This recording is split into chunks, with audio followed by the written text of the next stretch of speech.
तो हेलो दोस्तों, कैसे हैं आप? स्ट्रॉन्गेस्ट टेंडर की एपिसोड 65 के साथ हाजिर हूँ। दोस्तों, वीडियो में आगे बढ़े उससे पहले आप सभी से एक बात कहनी है। जिन लोगों ने भी एक्चुअल में मेरी ये लेटेस्ट अपडेट वाली वीडियो नहीं देखी थी, तो उन लोगों को ये बात पता नहीं है कि मैं अभी एक एक वीडियो क्यों डाल रहा हूँ। तो मैं अभी आप सभी को बता देता हूँ कि अभी मैं एक वीडियो क्यों डाल रहा हूँ। एक्चुअली मेरे बोर्ड्स के एग्जाम्स आने वाला है, तो अब इसके कारण से मुझे पढ़ाई भी तो करनी होगी, ताकि फिर मैं एग्जाम्स के अंदर अच्छे खासे मार्क्स लेके आ पाऊँ। तो अब इसके कारण से मुझे ज्यादा टाइम नहीं मिल पाता रिकॉर्डिंग करने का, और ऊपर से मुझे 2 से 1 वीक के अंदर ही सारे वीडियोस को रिकॉर्ड करके शेड्यूल करके रखना है, क्योंकि फिर जब एग्जाम्स आएगी तब मैं पढ़ाई करूं या फिर यूट्यूब के लिए वीडियोस बनाऊं। इसलिए अभी फिलहाल सिर्फ एक ही वीडियोस आएगी, पर जैसे मेरी एग्जाम्स खत्म हो जाएगी उसके बाद तुरंत ही आप सभी को मैं एक कॉमेडी पोस्ट करके बता दूंगा कि मेरी एग्जाम्स खत्म हो चुकी हैं, और उसके बाद मैं तुरंत ही एक स्पेशल वीडियो भी लाने वाला हूँ, जिसके अंदर एक बहुत बड़ी सी अनाउंसमेंट होने वाली है, और साथ में कुछ स्पेशल चीजें भी हो सकती है। सो अब मुझे लगता है कि आप लोग मेरी बात समझ चुकी होगी कि मैं यहाँ पे क्यों एक ही वीडियोस डाल रहा हूँ। तो अब चलो हम हमारा एक्सप्लेनेशन स्टार्ट करते हैं। एपिसोड की शुरुआत में हमें मिंग दिखाया जाता है, जहाँ पे वो ऑफिसर जियांग के साथ बात कर रहा होता है, और उससे कहता है कि मैं रिवर की साइड इन्वेस्टिगेशन करने के लिए जाने वाला हूँ। और फिर तभी उतने में वहाँ पे हु गैंग, लिन और टैंग आ जाते हैं, जो माउंटेन की तरफ से आ रहे थे। वो लोग एक्चुअली में कुछ बैट्स के ऊपर रिसर्च करने के लिए गए थे। एक्चुअल में इन लोगों को लग रहा था कि ये जो मॉन्स्टर का जो अटैक हुआ था उस आदमी के ऊपर, वो शायद से वो बैट्स ने किया था। तो अब इसी कारण से वो लोग चेकिंग पे गए थे वहाँ पे, और फिलहाल ये लोग वापस से कुछ चीजों को कलेक्ट करके लेके आए हैं। और फिर तभी उतने में फैंग उन लोगों को नोटिस कर लेती है, और उनसे कहते हैं कि क्या कुछ तुम लोगों को मिला था उस माउंटेन एरिया पे से?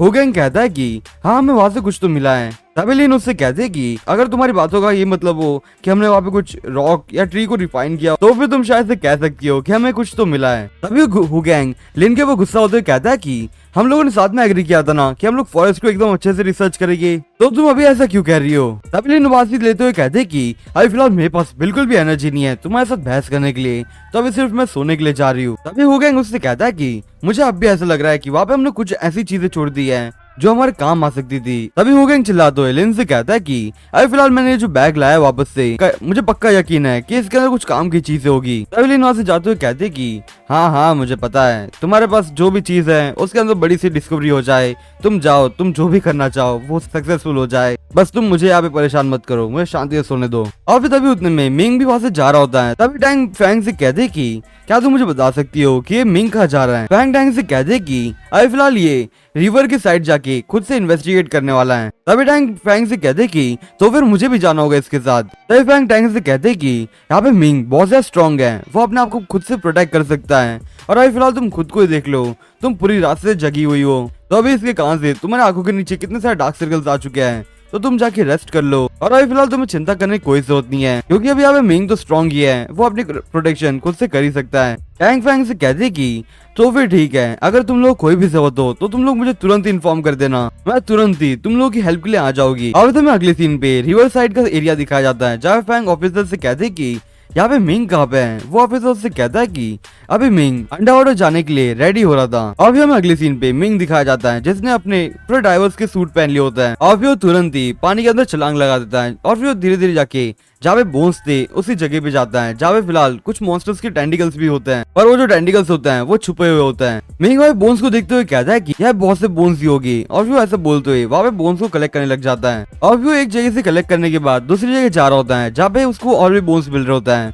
वो उधर बैठ के कुछ स्कल्स को कलेक्ट कर रहा होता है, पर तभी उतने में उसके पीछे एक मॉन्स्टर टाइप चीज आ रही होती है, जिसे मिंग भी नोटिस कर चुका होता है, और फिर वो तुरंत ही अपनी एबिलिटी से एक पंच मारने होता है। पर तभी वो देखता है कि उसके पीछे तो एक बड़ी सी फिश है, और फिर उसको अटैक मारने से रुक जाता है, और फिर वो फिर से अपनी रिसर्च की तरफ चला जाता है। पर फिर हमें तभी वो फिश दिखाई जाती है, जो धीरे धीरे करके वाइब्रेट होने लग चुकी होती है, और उसके अंदर से बहुत से अमाउंट में टेंटिकल्स निकलने आ जाते हैं, और साथ में वो मछली पूरी तरह से उधर ही खत्म हो जाती है, क्योंकि वो मॉन्स्टर ने उसे खा लिया होता है। और अभी लास्ट में उस फिश की सिर्फ हड्डियां बची होती है, बाकी सब उस मॉन्स्टर ने खा लिया होता है। अभी हमें अगले सीन पे मिंग दिखाया जाता है, जिसने कुछ बोन्स कलेक्ट करके उसके बोट पे आ चुका होता है। तभी जियांग मिंग से कहता है कि अभी फिलहाल ये इतना काफी है, तुम वापस से आ सकते हो। तभी मिंग जियांग से कहता है कि हम लोग जितने ज्यादा सैंपल्स कलेक्ट करेंगे उतने ज्यादा हमें एक्यूरेट डेटा मिल जाएगा, तो फिर मैं अभी फिर से एक और बैग कलेक्ट करके आता हूँ। और वो ऐसा बोलता हूँ, फिर से पानी के अंदर डाइव कर लेता है, और वो डाइव करते हुए फिर से वही लोकेशन पे जाता है जहाँ पे उसे बोन्स दिख रहे होते हैं, और फिर एक जगह देखते हुए कहता है कि यहाँ पे एक बोन इतना राउंड कैसा है, और फिर उस बोन को निकालता है, जिसके बाद उस बोन के अंदर से जो मिट्टी थी वो भी नीचे गिर जाती है, और मिट्टी गिरने के बाद वहाँ पे हमें ह्यूमन का स्केलेटन दिखाया जाता है।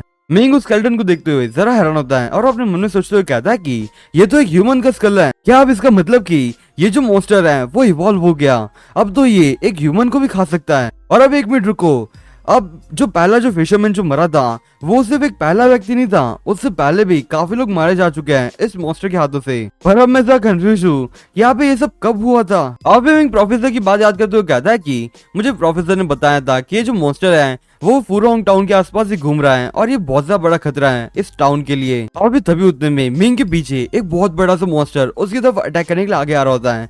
तभी वो गॉडेस मिंग से कहते कि मिंग तुम्हें कुछ करना होगा क्योंकि तुम्हारे पीछे से कोई अटैक करने वाला है। तभी मिंग एकदम तुरंत ही एकदम जोरदार सा पंच उस मॉन्स्टर के वो मारता है, जिससे कान से वो मॉन्स्टर अलग अलग हो जाता है, यानी कि उसके टेंटिकल्स अलग अलग हो जाता है। मिंग से हैरान होते हुए कहता है कि ये क्या था।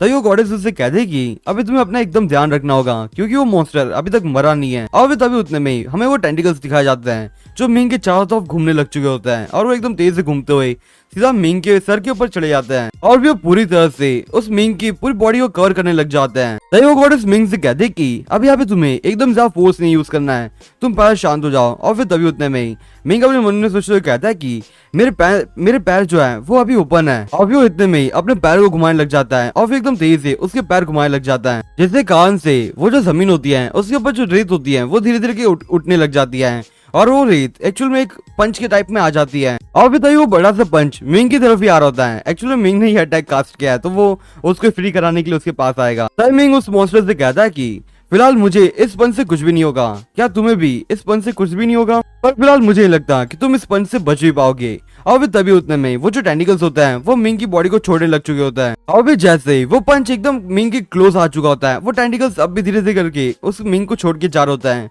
और फिर थोड़ी देर में वो जो जितने भी टेंटिकल्स थे वो मिंग को छोड़ते हुए वहां से चले जा चुके होता है, पर उसका जो पंच होता है वो मिंग के एकदम क्लोज आ चुका होता है। तो आज के लिए बस इतना ही, मैं आपसे फिर मिलूंगा इस चीज के अगले एपिसोड के साथ। तब तक के लिए बाय।